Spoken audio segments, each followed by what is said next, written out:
నమస్కారం. సుఖీభవకు స్వాగతం. ఈ రోజు సుఖీభవలో కళ్ళ ముందు నీడలు ఫ్లోటర్స్ తో ముప్పుందా, పేగు క్యాన్సర్ ను ముందే పసిగట్టండిలా, బయట నుంచి రాగానే చల్లటి నీరు తాగుతున్నారా, చెవుల్లో హోరుమని శబ్దాలు వినిపిస్తున్నాయా, ఇంకా హెల్త్ టిప్, మీ కళ్ళ ముందు అప్పుడప్పుడు ఏవేవో నల్లటి మచ్చలు, దారాలాంటి ఆకారాలు కదులుతున్నట్లు అనిపిస్తుందా? వాటిని స్పష్టంగా చూద్దామని ప్రయత్నిస్తే మాయమైపోతున్నాయా? చాలా మంది వీటిని సాధారణంగా నలక అని పొరబడుతూ ఉంటారు, లేదా కళ్ళు అలసిపోవడం వల్ల అలా కనిపిస్తున్నాయని అనుకుంటారు. కానీ నిజానికి కళ్ళ ముందు కదలాడే మచ్చలు, దారపు పోగుల్లాంటి ఆకారాలను వైద్య పరిభాషలో ఫ్లోటర్స్ అని పిలుస్తారు. వయసు పెరిగే కొద్దీ కంటిలోని జెల్ లాంటి పదార్థంలో వచ్చే మార్పుల వల్ల ఇవి ఏర్పడతాయని, వీటి మోతాదు ఎక్కువైతే కంటి చూపు దెబ్బతినే ప్రమాదం ఉంటుందని చెబుతారు డాక్టర్లు. ఫ్లోటర్స్ గురించిన పూర్తి వివరాల్ని ఇప్పుడు తెలుసుకుందాం.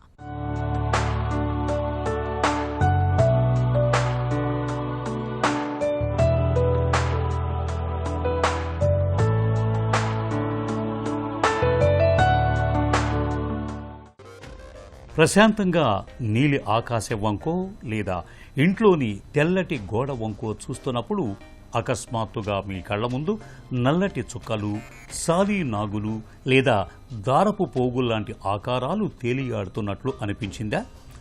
పట్టుకుందామని చేయి చాచితే చిక్కవు, కళ్ళు కదిపితే మీతో పాటే కదులుతాయి. ఎక్కడి నుంచి వస్తున్నాయో అర్థం కాని ఈ వింత ఆకారాలను వైద్య పరిభాషలో ఐ ఫ్లోటర్స్ అంటారు.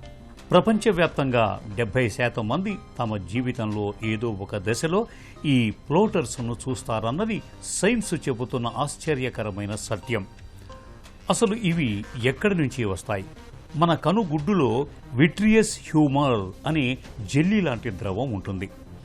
ఇది అచ్చం గుడ్డులోని పారదర్శకమైన తెల్ల సొనలాగా కంటికి గుండ్రటి ఆకారాన్ని ఇస్తుంది. కానీ వయసు పెరిగే కొద్దీ ఈ జెల్లీ కరిగి అందులోని ప్రోటీన్ ఫైబర్స్ ఉండలుగా మారతాయి. ఎండలో నిలబడితే మన నీడ నేల మీద పడినట్లుగానే కంటి లోపలికి వెలుతురు వెళ్ళినప్పుడు ఆ ప్రోటీన్ పోగుల నీడలు మన రెటీనా మీద పడతాయి. అవే మనకు ఫ్లోటర్స్లా కనిపిస్తాయి.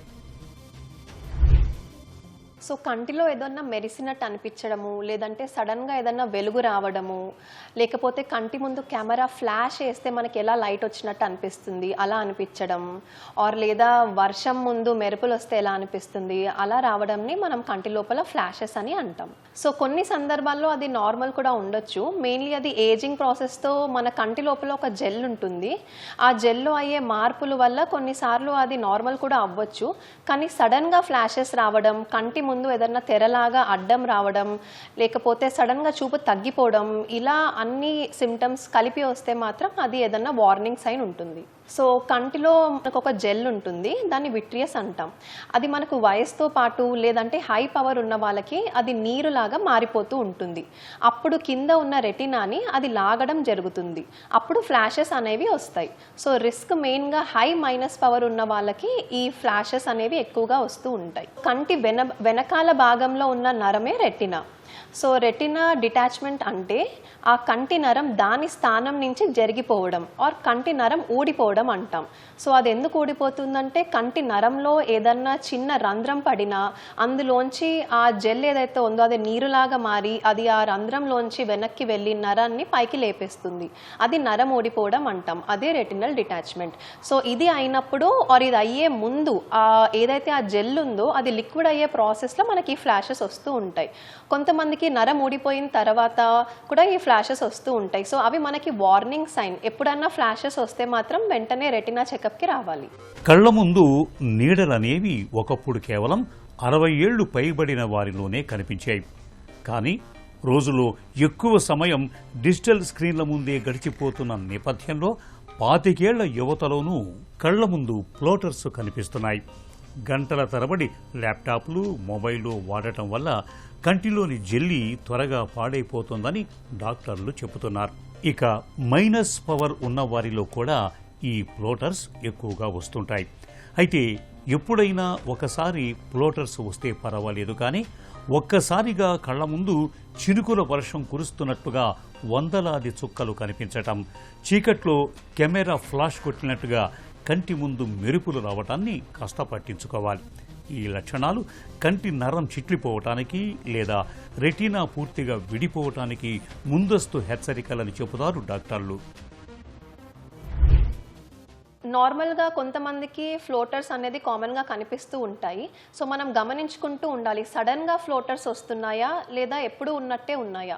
సడన్గా ఎక్కువైతే కంటి ముందు నల్ల మచ్చలు, సడన్గా ఒక 20-30 మచ్చలు వచ్చేసి లేదంటే ఏదైనా పెద్ద మచ్చ అడ్డం వస్తున్నట్టు అనిపిస్తుంటే మాత్రం వెంటనే అది ఒక వార్నింగ్ సైన్ లాగానే కన్సిడర్ చేస్తాము. సో కంట్లో మనకి ఫ్లాషెస్ వస్తున్నాయి చాలా సిగ్నిఫికెంట్గా and associated with vision loss ఉంటే మాత్రం వెంటనే డాక్టర్ని కలవాలి. లైక్ ఐ వుడ్ సే ఇవాళ మార్నింగ్ అలా సిమ్టమ్స్ అనిపిస్తుంటే మాత్రం వెంటనే ఈవినింగ్ వరకు చూపించుకుంటే బెటర్. సో మెయిన్గా మనం ఏం చేస్తామంటే పేషెంట్ ఇలా ఫ్లాషెస్తో కంప్లైంట్ చేసినప్పుడు వచ్చినప్పుడు చూపు పరీక్ష చేస్తాము. దాని తర్వాత డైలేటెడ్ ఫండస్ ఎగ్జామినేషన్ అంటాము. సో కంట్లో డ్రాప్స్ వేసి వెనకాల రెటినాని మనం ఎగ్జామిన్ చేస్తాము.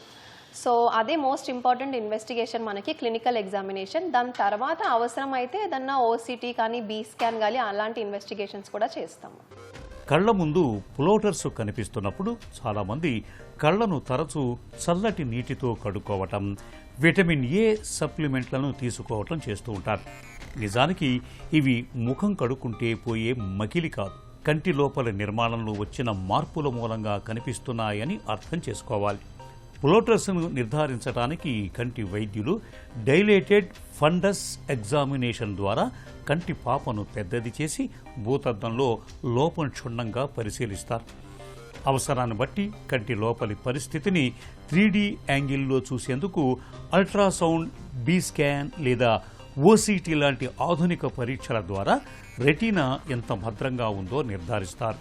ఈ పరీక్షల ద్వారా కంటి లోపల ఏ ప్రమాదం పొంచి ఉందో ఖచ్చితంగా తెలిసిపోతుంది. ఇదేంటంటే కారణం పైన ఆధారపడిన ట్రీట్మెంట్ ఉంటుంది. మనకి ఎందుకు ఫ్లాషెస్ వస్తున్నాయి అనే కారణం ఫస్ట్ తెలుసుకోవాలి. సో కంట్లో ఆ రంధ్రం, రెటినాలో ఆ రంధ్రం పడినందువల్ల మనకి ఫ్లాష్ వస్తుందా లేదంటే నరం ఊడిపోయింది ఆ రీజన్ వల్ల మనకి ఫ్లాష్ వస్తుందా అనేది చూసుకోవాలి.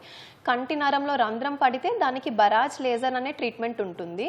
లేదా నరం ఊడిపోయింది అంటే దానికి తగ్గ సర్జరీ చేయాల్సి వస్తుంది. So what is the cause అది మనం కనుక్కొని దాని ప్రకారం ట్రీట్మెంట్ ఉంటుంది. రంధ్రం పడితే దానికి లేజర్ ట్రీట్మెంట్ ఉంటుంది, బరాజ్ లేజర్. నరం ఊడిపోతే అప్పుడు దానికి సర్జరీ చేయాల్సి వస్తుంది. సో మెడికేషన్స్ అనేది మనం after these treatments medication start చేస్తాం. But mostly it will be either laser or surgery. ఇది ఏదో చిన్న ప్రాబ్లం అనుకొని నిర్లక్ష్యం చేయకూడదు. ఫ్లాషెస్ వస్తే మాత్రము వెంటనే మీ దగ్గరలో ఉన్న కంటి డాక్టర్ని కలవాలి. And mainly dilated fundus examination అనేది చేయించుకోవాలి.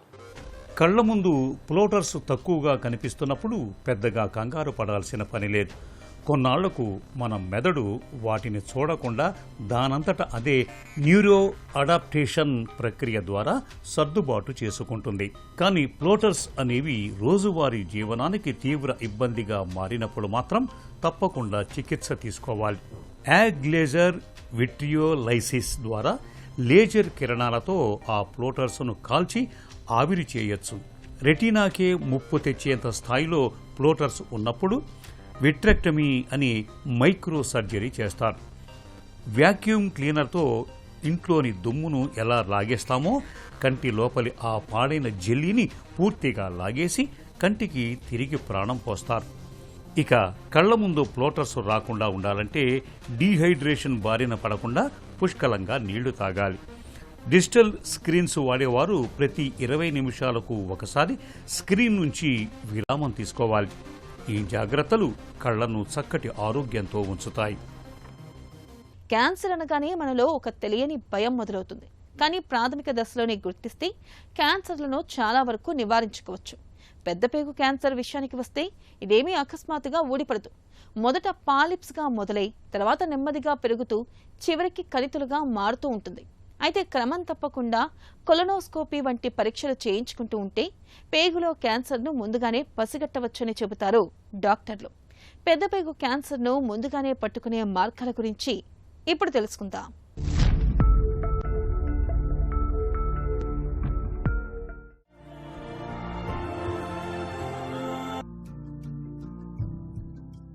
పెద్ద పేగులో కనిపించే అతి పెద్ద విపత్తు క్యాన్సర్. ప్రపంచవ్యాప్తంగా ప్రతి ఏటా 5 లక్షల మందిని బలి తీసుకుంటోంది. మరి ఈ నేపథ్యంలో పెద్ద పేగులో క్యాన్సర్ ఆనవాళ్లను ముందుగానే గుర్తించే వీలుందా? కొన్ని అనుమానిత లక్షణాలను ముందుగానే గమనించటం, తరచూ కొలనోస్కోపీ పరీక్షను చేయించుకోవటం ద్వారా క్యాన్సర్ను తొలిదశలోనే గుర్తించే వీలుంది. 50 ఏళ్లు దాటాక విసర్జక అలవాట్లలో ఏవైనా మార్పులు కనిపిస్తున్నప్పుడు, మల విసర్జన సమయంలో రక్తం పడుతున్నా, మలబద్ధకం తీవ్రంగా ఉన్నా, లేదా ఆగకుండా నీళ్ల విరేచనాలు అవుతున్నా, ఈ 2 సమస్యలు ఒకదాని తర్వాత మరొకటి కనిపిస్తున్నా, తరచూ కడుపులో నొప్పి, మల విసర్జన తర్వాత కూడా ఇంకా అక్కడ కొంత మిగిలే ఉన్నట్లు అనిపించటం, క్రమంగా బరువు తగ్గటం, ఈ లక్షణాలన్నీ లేదా వీటిల్లో కొన్ని కనిపించినప్పుడు డాక్టర్ను తప్పనిసరిగా సంప్రదించాలి. కొలనోస్కోపీ పరీక్ష చేయించుకోవాలి. గతంలో కుటుంబ సభ్యుల్లో ఎవరికైనా పెద్ద పేగులో క్యాన్సర్ వచ్చిన చరిత్ర ఉన్నప్పుడు తరచూ కొలనోస్కోపీ పరీక్ష చేయిస్తూ ఉండాలి. బయట ఎండ నుంచి ఇంట్లోకి రాగానే మనలో చాలామంది ఫ్రిడ్జ్ డోర్ తీసి చల్లటి నీళ్లను గడగడ తాగేస్తూ ఉంటారు. ఆ క్షణానికి అది ఎంతో తృప్తిని ఇచ్చినా శరీరానికి మాత్రం మంచిది కాదు. థర్మల్ షాక్కి గురయ్యే ప్రమాదం ఎక్కువగా ఉంటుంది. విపరీతమైన వేడితో ఉన్న శరీరంలోకి హఠాత్తుగా చల్లటి నీరు చేరినప్పుడు రక్తనాళాలు ఒక్కసారిగా కుచించుకుపోతాయని, జీర్ణక్రియ దెబ్బతింటుందని, గొంతు ఇన్ఫెక్షన్ వస్తుందని, చివరకు గుండెపై కూడా ప్రభావం పడుతుందని హెచ్చరిస్తున్నారు నిపుణులు. మరి ఎండ నుంచి ఇంట్లోకి రాగానే కనీసం ఎంత సమయం ఆగి నీళ్లను తాగాలి? మన శరీర ఉష్ణోగ్రతను సమతుల్యం చేసుకోవడానికి ఎలాంటి జాగ్రత్తలు తీసుకోవాలో ఇప్పుడు తెలుసుకుందాం.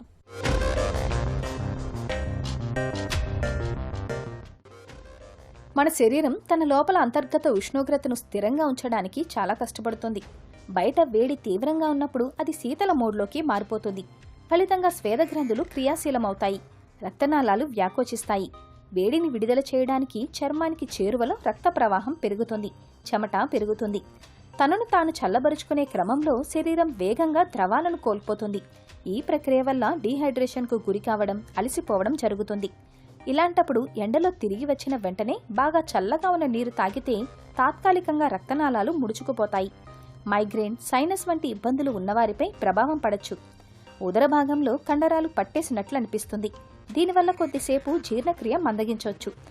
చల్లటి నీరు వల్ల గొంతు లైనింగ్లో అసౌకర్యం తలెత్తవచ్చు. కొందరిలో గొంతు నొప్పితో పాటు తెమడ ఎక్కువగా ఉత్పత్తి కావచ్చు. కొందరిలో అకస్మాత్తుగా తలనొప్పి ఉత్పన్నం కావచ్చు. దీని బ్రెయిన్ ఫీజ్ అంటారు. ఎండ తీవ్రతకు శరీరం ఒత్తిడిలో ఉంటుంది. అలాంటి పరిస్థితుల్లో చల్లటి నీరు తాగడం వల్ల శరీరం షాక్కి లోను కావచ్చు. ఇది కొద్దిసేపు అసౌకర్యానికి దారితీయవచ్చు. ఉష్ణోగ్రతల్లో మార్పులతో తీవ్రంగా ఇబ్బందికి గురయ్యే సమస్య ఉన్నవారిలో గుండె కొట్టుకునే రేటుపై తాత్కాలికంగా ప్రభావం పడచ్చు. కళ్ళు తిరిగినట్లు కూడా అనిపిస్తుంది. కాబట్టి బయట నుంచి వచ్చాక శరీరాన్ని కొద్దిసేపు సహజసిద్ధంగా చల్లబడనివ్వాలి. ఆ తర్వాతే మంచినీరు తాగాలి. బాగా చల్లగా ఉన్న నీటికి బదులు సాధారణ నీరు లేదా తక్కువ చల్లదనం కలిగిన నీటిని తాగాలి. సాధారణ నీటినే శరీరం ఎక్కువగా గ్రహిస్తుంది. అందువల్ల త్వరగా హైడ్రేట్ కావచ్చు. వీలుంటే కొబ్బరి నీళ్లు, చిటికెడు ఉప్పు కలిపిన నిమ్మరసం, మజ్జిగ తాగొచ్చు. ఇవి అసౌకర్యం కలిగించకుండా శరీరంలో ద్రవాలు, ఎలక్ట్రోలైట్లను పునరుద్ధరిస్తాయి. ఒకవేళ చల్లటి నీటినే తాగాలనుకుంటే తొలుత సాధారణ నీటితో కాళ్ళు, చేతులు, ముఖాన్ని కడుక్కోవాలి. 5 నుంచి 10 నిమిషాలు స్థిమితంగా కూర్చోవాలి. ఆ తర్వాత చల్లటి నీటిని నెమ్మదిగా తాగాలి. చెవిలో జోరీగలాగా అస్తమానం ఏదో ఒక శబ్దం వినిపిస్తుంటే ఆ బాధను, వేదనను మాటల్లో చెప్పలేం. అనుభవించే వారికి ఆ నరకం తెలుస్తుంది. మనలో కొంతమందికి చెవి లోపల గంట కొడుతున్నట్లుగా, దూరంగా రైలు వెళ్తున్నట్లుగా, ఎక్కడో బోరుబావి తవ్వుతున్నట్లుగా రకరకాల శబ్దాలు అస్తమానం వినిపిస్తూ ఉంటాయి. ప్రశాంతంగా ఉన్నప్పుడు, చివరికి రాత్రి పడుకున్నప్పుడు సైతం చెవుల్లో శబ్దాలు వినిపిస్తూనే ఉంటాయి. ఈ రకమైన సమస్యను డాక్టర్లు టినిటస్గా పిలుస్తారు. నిత్య జీవితాన్ని దుర్భరంగా మార్చి చెవిలో మూతకు కారణాలు, పరిష్కార మార్గాల గురించి డాక్టర్ని అడిగి ఇప్పుడు తెలుసుకుందాం.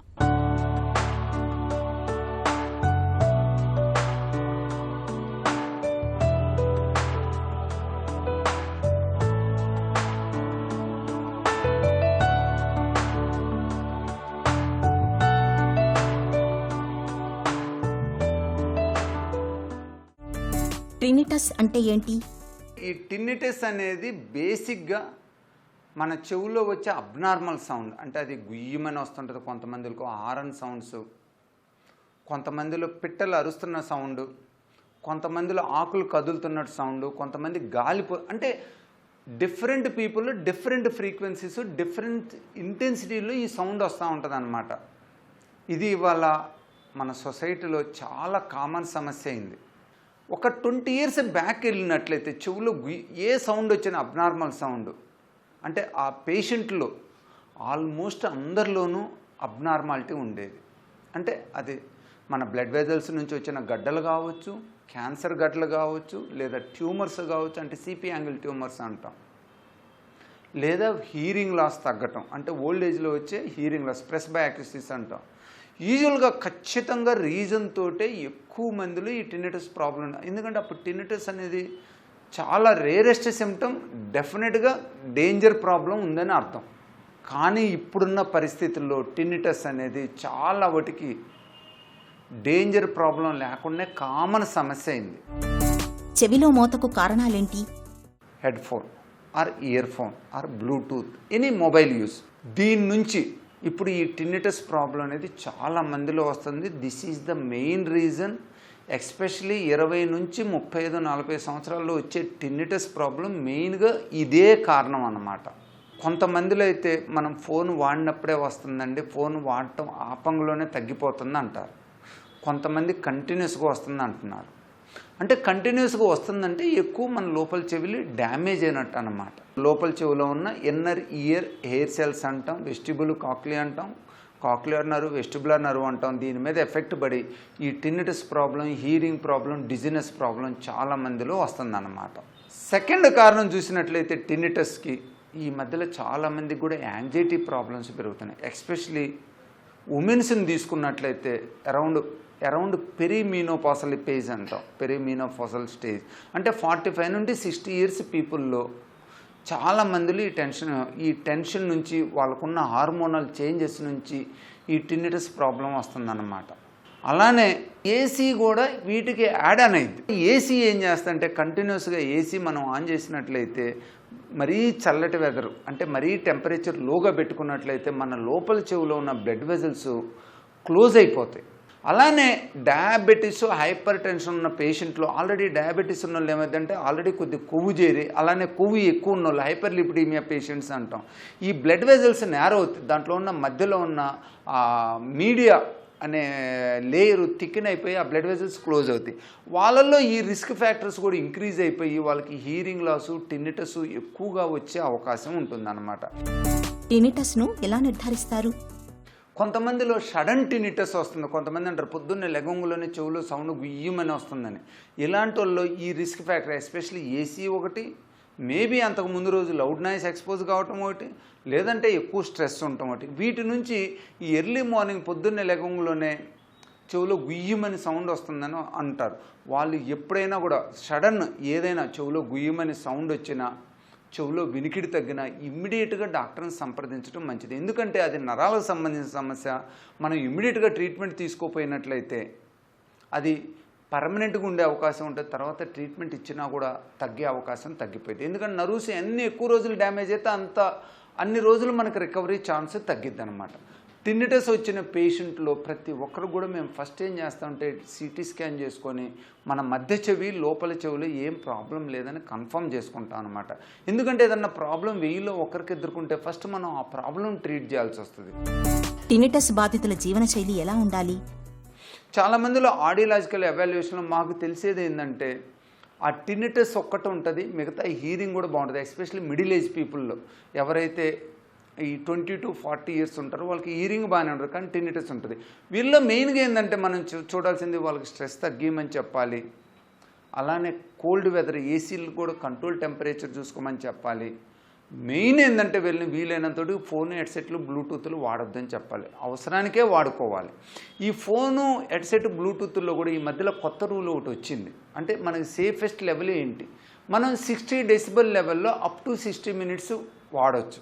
ఆ తర్వాత మళ్ళీ మనం గ్యాప్ ఇవ్వాలి.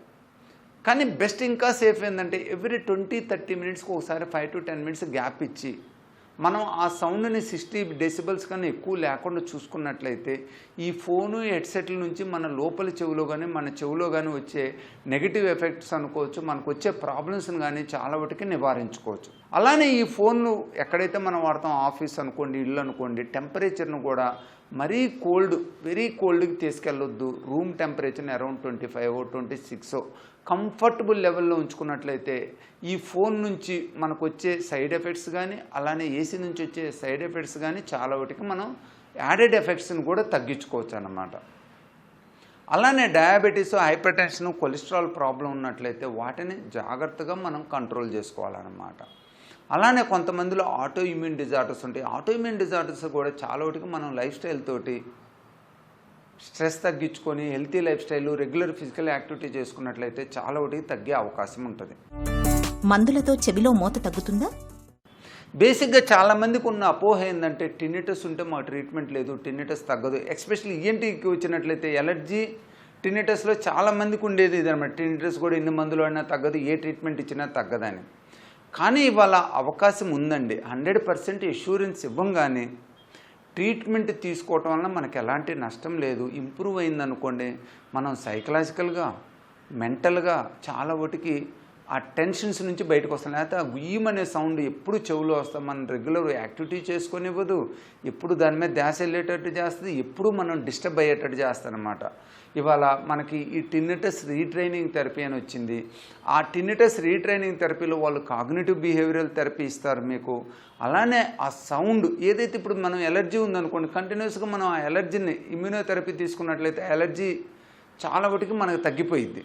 ఆ ఎలర్జీ నుంచి వచ్చే స్నీజింగ్ అనుకోవచ్చు, దురద అనుకోవచ్చు. అలానే మనం టినిటస్ రీట్రైనింగ్ థెరపీ తీసుకున్నట్లయితే ఆ టినిటస్ నుంచి వచ్చే ఏదైతే మనకు ప్రాబ్లం ఉందో, ఏదైతే మెంటల్ ప్రాబ్లం ఉందో, ఏదైతే మనకు సైకలాజికల్ ప్రాబ్లం, వాటన్నిటిని కూడా మనం తగ్గించుకోవచ్చు. అలానే ఫోన్ను కూడా వీలైనంత తక్కువ వాడండి, తక్కువ సౌండ్తో వాడండి. వీలైనంత వరకు ఇమీడియట్గా డాక్టర్ని సంప్రదించి ఇమీడియట్గా ట్రీట్మెంట్ తీసుకోండి. దానికి ఇవాళ మనం వ్యాసోడైలేటర్ థెరపీ, టినిటస్ రీట్రైనింగ్ థెరపీ, ఒక్కోసారి ఇమ్మీడియట్గా వచ్చిన వాళ్ళనైతే అంటే సడన్ ఆన్సెట్ వాళ్ళు అయితే మటుకు మనం చాలా మందిలోనూ ఇమ్మీడియట్గా వచ్చినట్లయితే పేషెంట్ ట్రీట్మెంట్కి మనం దాన్ని క్యూర్ చేయొచ్చు అనమాట. సో ఎక్యూట్ టినిటస్ని మనం వర్రీ కావాల్సిన అవసరం లేదు, ఇమ్మీడియట్గా ట్రీట్ చేసుకోవచ్చు. క్రానిక్ టినిటస్ని కూడా చాలా మందిలో మనం ఇంప్రూవ్ చేయొచ్చు. చెవుల్లో నిత్యం హోరుమనే శబ్దాలు వస్తున్నప్పుడు డాక్టర్ని సంప్రదించి తగిన పరీక్షలు చేయించుకోవాలి. సకాలంలో వైద్యం తీసుకోవాలి. ఇక ఇయర్ ఫోన్స్ వాడకాన్ని తగ్గించాలి. పెద్ద శబ్దాలకు దూరంగా ఉండాలి. సమస్య మరీ తీవ్రంగా ఉన్నప్పుడు సర్జరీకి వెళ్లడం మేలు. ఇక ఈ రోజు కార్యక్రమాన్ని ముగించే ముందు ఒక చిన్న చిట్కా మీకోసం. రాత్రి పడుకునే ముందు ఒక గ్లాసు వేడి పాలలోకి కొద్దిగా పసుపు, కాస్త మిరియాల పొడిని కలుపుకొని తాగండి. ఇది ఒంట్లో రోగనిరోధక శక్తిని పెంచుతుంది. పసుపులోని సహజ సిద్ధమైన యాంటీబయాటిక్ గుణాలు శరీరంలో నొప్పుల్ని, వాపుల్ని ఇట్టే తగ్గిస్తాయి. చక్కగా నిద్ర పట్టేలా చేస్తాయి.